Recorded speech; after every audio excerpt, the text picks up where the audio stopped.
everybody, it's the one that you've all been waiting for. It is your table predictions updated right now. My head is all over the place when it comes to this. I'm literally going to make a decision whilst doing this video on who I think will get into the top two. It's Burnley, Sunderland, Sheffield United and Leeds going at it with 15 games to go. It is hotting up as well. Any one of them could get promoted. We're going to get into it right now. My thoughts. Give me your thoughts in the comment section below, everybody. Let's get into it. So before I start, everybody, thank you so much. We've just gone past 3,400 subscribers. Please make sure you're slapping a like on the video. Make sure you subscribed as well. If you are watching it on the TV, make sure you head on over to YouTube. Make sure you create a little account as well and subscribe to the channel. Shout out to all of you guys and your automatic promotion updates. Let's get into it. So I wanted to start off with Sheffield United. I don't think it was a bad transfer window. I think it could have been a lot better. Rumoured with Jimmy Dunn. I think it'd have been a really good signing for the future as well, obviously out of contract from QPR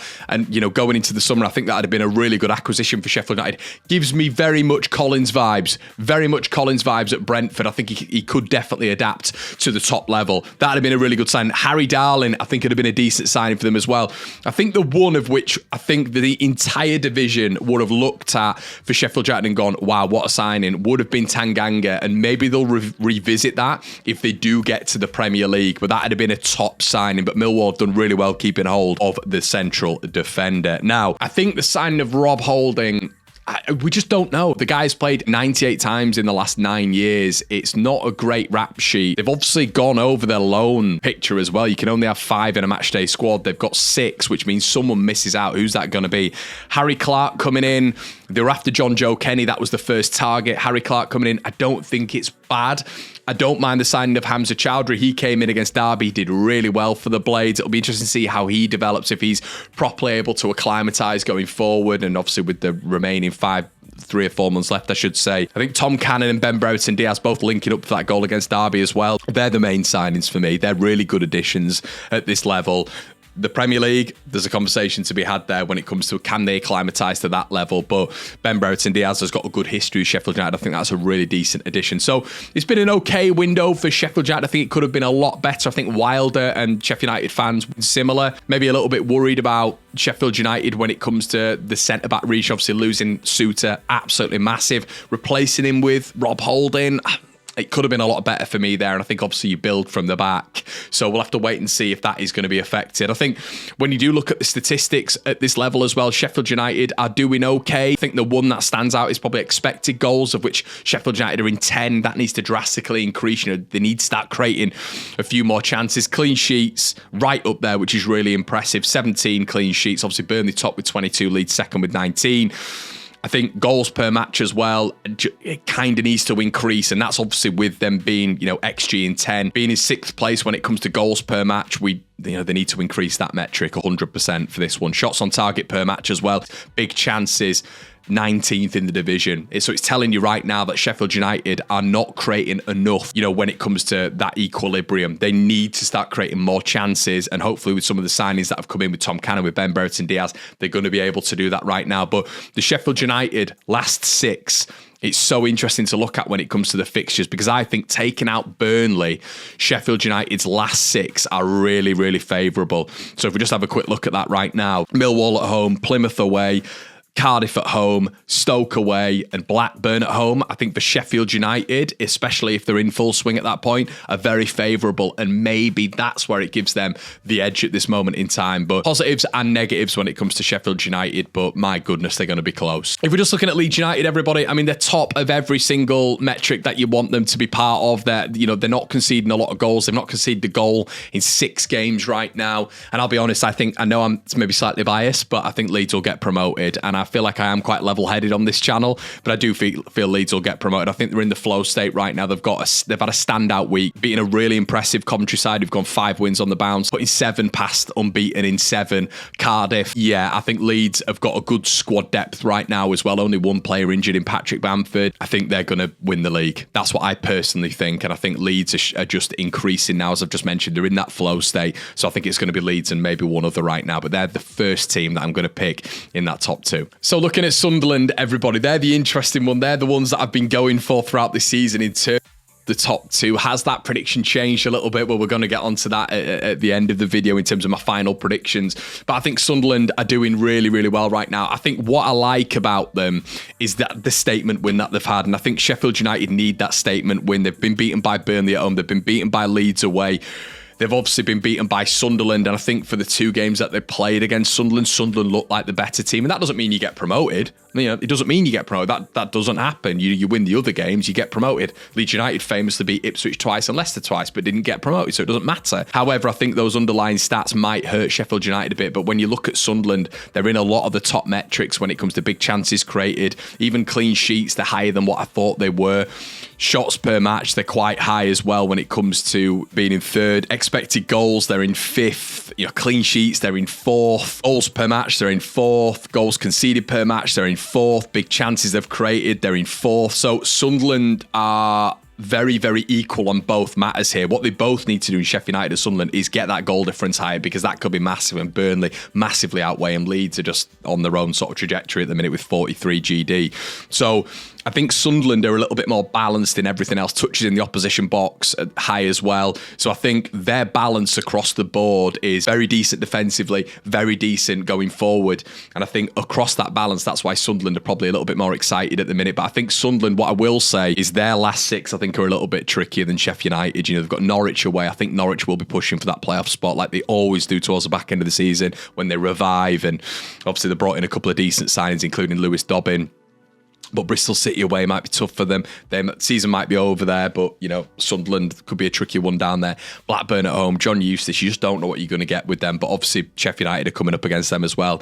But Oxford and QPR, I don't know. I think when you look at Sunderland's track record recently, and obviously drawing to Plymouth, conceding goals against Stoke City, obviously, albeit in the cup, but losing to Stoke as well, drawing to Blackburn away, narrowly beating Norwich with 10 men. I think this is where Sunderland need to etch out this consistency, and it's very similar with Sheffield United as well when you look at their form recently. But it could be a trickier last 6 games for Sunderland than the other teams in this predicament, and that's an interesting thing to keep a hold of. But then bringing back Mundell, then bringing back Tom Watson, sticking Enzo Lafay centrally, I think is going to be huge, huge, huge news for Sunderland. Burnley, I don't think their business was bad. I think bringing in Edwards was excellent. I've mentioned that several times. I think Ashley Barnes and John Joe Shelby with a bit of experience is unequivocally needed. Obviously, they brought in a youngster from Ajax. Don't know if he's going to get that many games, but Son coming in, obviously the Norwegian fullback as well, who didn't have the greatest sort of cameo, did he, against Sunderland, giving away that penalty. Burnley's defensive structure is incredible, but you can't have Josh Brownhill scoring and assisting and being at the top of these charts if you're to get promoted, in my opinion. I think they have to vary it up. There has to be more goals from Zian Fleming.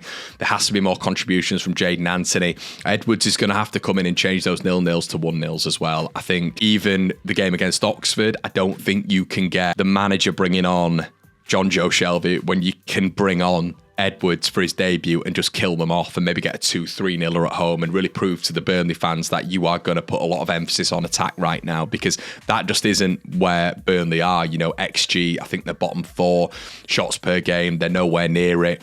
And I think Burnley fans are probably just a little bit worried right now that what they're seeing is just too much emphasis on defence. And whilst that's good, you have to score goals to get promoted. And especially with the teams in the round like Sunderland and Sheffield United scoring more goals than you and having decent, very decent defensive records as well, because you score goals, you get promoted. That's going to be where it's at, in my opinion, this season. The big thing for Burnley is that goal difference. So if it's tight, it's narrow, Burnley get promoted because of that goal difference. You know, but if we look at those last 6, there's some tough ones in there for Burnley as well. Derby away, which they might be scrapping for their lives. Norwich at home, which I think will be a bit of a tough one because Burnley at home are just not as good as they are away. Watford away, I think they'll get that job done. Sheffield United on the 21st of April is massive for both clubs. QPR away, QPR 3rd in the form table at this moment in time, and Millwall at home, who will be going for that playoff push as well and love a good defensive structure as well. I don't know.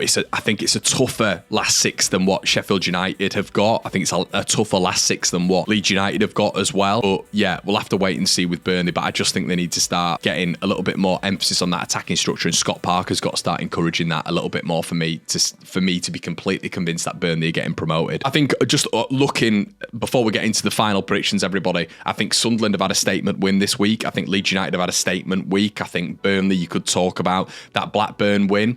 not long ago has been a statement win, and the win over Sheffield United been a statement win. I think maybe the differential between them all right now is Sheffield United needing that statement win. Borough coming up, Leeds United coming up, Burnley coming up towards the back end of the season as well.